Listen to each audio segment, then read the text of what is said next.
Bismillahirrahmanirrahim. Today our topic is fundamental theorem of integral calculus. मतलब बीच का हम different integral को यहाँ डिटेल से पढ़ेंगे कि डिफरेंट इंटीग्रल हमको किस तरह हम डिफरेंट क्वेश्चन में यूज़ करते हैं और किस तरह अप्लाई किया जाता है, जिसको ये आपके पास जो कैलकुलस का मेन थ्योरम है आपके पास है फंडामेंटल थ्योरम ऑफ कैलकुलस। ठीक है, तो कैलकुलस इसी पे आपके पास बेस करती है। सो इस लेक्चर पे आगे बढ़ने से पहले अगर चैनल आप लोगों ने सब्सक्राइब नहीं किया तो चैनल को सब्सक्राइब कर ले असद मैथमेटिक्स के नाम से, ताकि आपको आने वाली वीडियो वक्त पे मिल सके। ठीक है, लेट्स आई स्टार्ट करते हैं।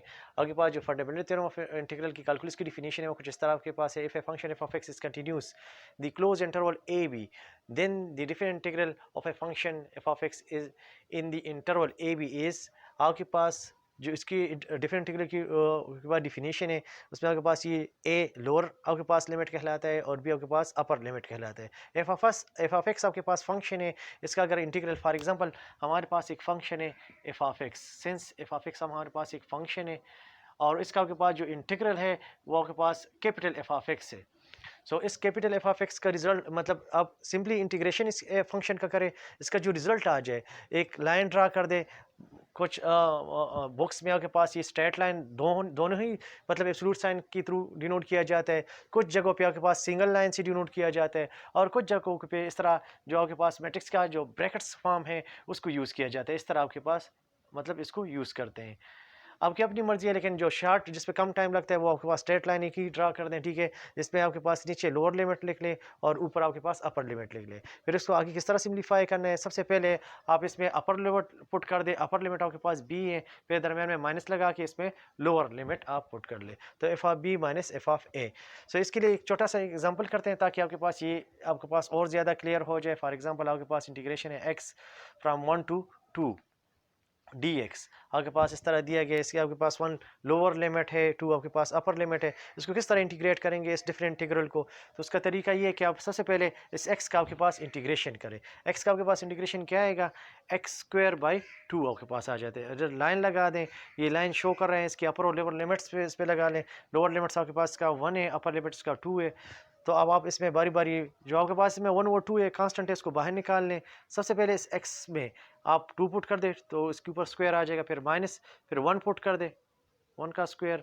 याद रखिए आपके पास जो डिफरेंट इंटीग्रल में उसमें हम जो कांस्टेंट है प्लस सी, जिस तरह हमारे पास कोई भी इंटीग्रेशन होती है जिस तरह इसके साथ प्लस सी आता है, तो सी इस वजह से इसके साथ नहीं लगाते। अगर आप इसके साथ प्लस सी लगा भी दें तो बीच में इन दोनों अपर लिमिट पुट करने के बाद जब लोअर लिमिट आप पुट करते हो दरम्यान में माइनस साइन आता है, जिसकी वजह से अगर आप इधर प्लस सी आते हैं तो इधर आपके पास माइनस सी बन जाता है, जिससे आपके पास वो सी जो कांस्टेंट होता है वो ख़त्म हो जाता है। इस वजह से हम ये प्लस सी डिफरेंट इंटीग्रल में नहीं लिखते। ठीक है, तो इसको मजीद सिंप्लीफाई कर ले, 1/2 अपनी जगह आ जाएगा, यहाँ से 4 - 1 आ जाता है। एट द एंड आपके पास 3/2 आपके पास एरिया आ जाता है। बेसिकली जो डिफरेंट इंटीग्रल होता है इसका आपके पास जो ज्योमेट्रिकल मतलब रिप्रेजेंटेशन है वो कुछ इस आपके पास इस तरह है। इस क्वेश्चन के मुतालिक आपके पास जो एक्स आपके पास एक लीनियर के पास एक फॉर एग्जांपल एक लाइन इस तरह बनता है एक्स का।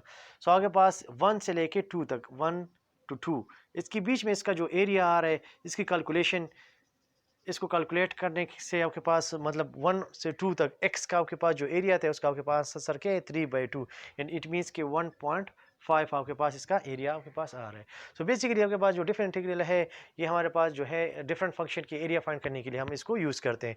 थोड़ा सा आगे इसके बढ़ते हैं, आगे इस पर आपके पास एक और एग्जाम्पल करते हैं ताकि जो डिफरेंट इंटीग्रल आपके पास है ये आपके पास और ज़्यादा क्लियर हो जाए। तो डिफरेंट क्वेश्चन इस पर करते हैं।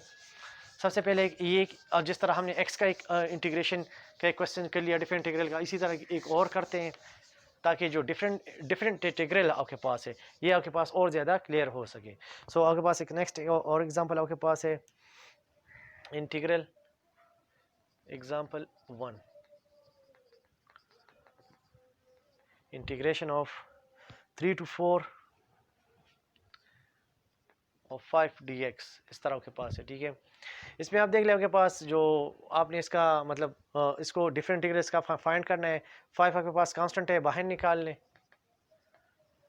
तो 3 to 4 1 dx आपके पास आ जाते हैं। 5 अपनी जगह आ जाता है, 1 का आपके पास इंटीग्रेशन x होता है।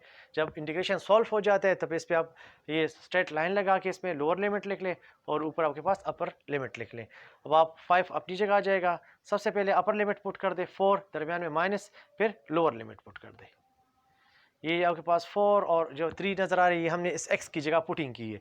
x की जगह पहले 4 पुट करोगे तो ओनली 4 आ जाएगा, क्योंकि x के साथ कोई ऑपरेशंस वगैरह नहीं है, ना इसके ऊपर स्क्वायर है, ना इसके साथ आपके पास कोई और चीज़ मल्टीप्लाई वगैरह हो रही है। जो मल्टीप्लिकेशन वाली चीज़ थी वो पहले से हमने इसको निकाल लिए बाहर, ठीक है, जो इसके रिजल्ट के साथ मल्टीप्लाई होगा। तो यहाँ 4 आ जाता है, फिर माइनस लगा के फार्मूले का माइनस, और फिर 3 पुट कर दें।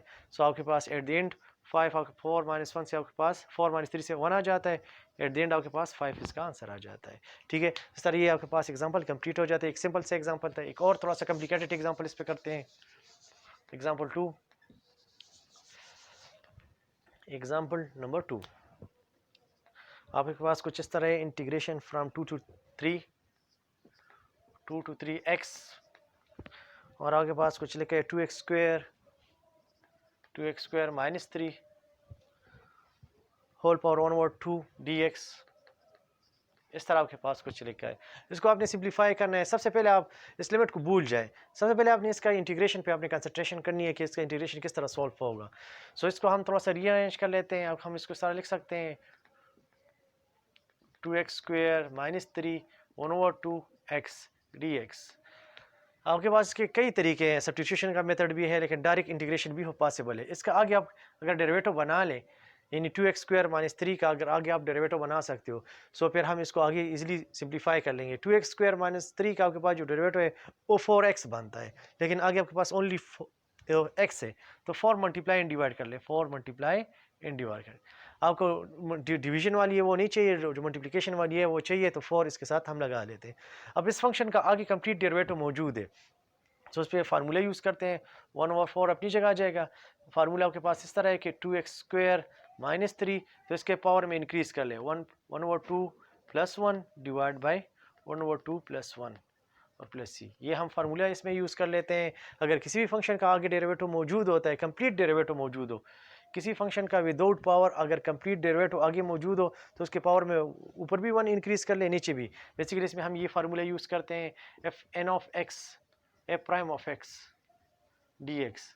अगर फंक्शन का विदाउट पावर आगे डेरिवेटिव मौजूद होता है, तो उस फंक्शन के पावर में ऊपर भी हम 1 इंक्रीज़ कर लेते हैं, और उसी पावर को नीचे भी लिख लेते हैं, प्लस सी। तो ये आपके पास है। अब चूंकि आप डिफरेंट इंटीग्रल पढ़ रहे हो, तो प्लस सी की जगह आप लाइन लगा के उसका आप अपर एंड लोअर लिमिट्स लिख लें, तो 2 to 3। अब आपने क्या करना है, इसमें पहले 3 पुट करना है और फिर 2 पुटिंग आप इसमें खुद कर लें, ठीक है। सो इससे आपके पास इसको आपने इस तरह सॉल्व करना है। पुटिंग एक स्टेप कर लेते हैं कि पुट इसमें आप किस तरह करोगे। 1/4 अपनी जगह आ जाएगा, इससे आपके पास 3/2 आ जाएगा। सो डिवीजन में आपके पास 1/3/2 आपके पास आ जाएगा। आपके पास जो ब्रैकेट्स वाली वैल्यूज़ हैं आपके पास आते हैं 2, एक्स की जगह एक्स की पहली 3 वैल्यू पुट कर दे, तो 3 आपके पास आ जाएगा 3 स्क्वायर माइनस 3, और इसके ऊपर भी आपके पास 3/2 पावर आ जाएगा, फिर दरम्यान में माइनस, और फिर आपके पास 2 into lower limit 2 square minus 3, और जो पावर आपके पास है 3/2। इस तरह इसके आपके पास एक्सपेंशन हो जाएगी। फिर इसको मतलब सिर्फ कांस्टेंट सिंप्लीफिकेशन है, वो आप खुद कर लें, ठीक है। आगे थोड़ा सा बढ़ते हैं, एक और एग्जांपल इस पे कर लेते हैं ताकि ये आपको मज़ीद क्लियर हो जाए।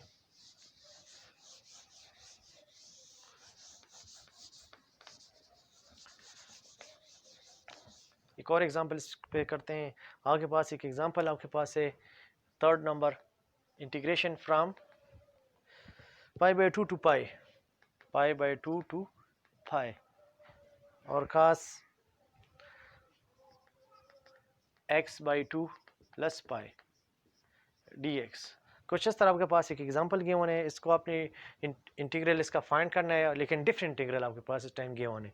तो सबसे पहले आप क्या कर लें, कास का आपके पास जो इंटीग्रेशन होता है वो आपके पास साइन होता है, साइन, और इसका एंगल आपके पास x/2 प्लस पाई। एक तो ये मेथड आपके पास है कि आप इसी का डायरेक्ट इंटीग्रेशन ले, डिवाइड बाई 1/2 भी आएगा, क्योंकि इसके एंगल का जो डेरिवेटिव होता है उस पर हम डिवाइड करते हैं। एक ये मेथड है। दूसरा मेथड आपके पास ये है कि अगर आपके पास कास x/2 प्लस पाई है, तो इसको आप एक्सपेंड कर दे। एक्सपेंशन आपके पास इस तरह होगी, कास x/2 कास पाई, फिर minus sign x/2 sine pi. आपको पता है कि कास पाई -1 की इक्वल होता है, साइन पाई 0 की इक्वल होता है। एट द एंड आपके पास रिजल्ट आ जाता है कास x/2। सो बेहतर होगा आप इसको ये अगर इस तरह लिखते हो, तो इसके बजाय अगर आप ये इस फॉर्म में लिख ले तो ज़्यादा आपके पास इजी होगा। यानी आप इसकी जगह इस वैल्यू को यूज़ कर लें। यानी हम लिखते हैं integral from π/2 2 pi, minus minus को बाहर लिख लेते हैं, cos x by 2 dx। So इससे आपके पास जो क्वेश्चन की सिंप्लीफिकेशन होगी वो काफ़ी सिंपल हो जाती है।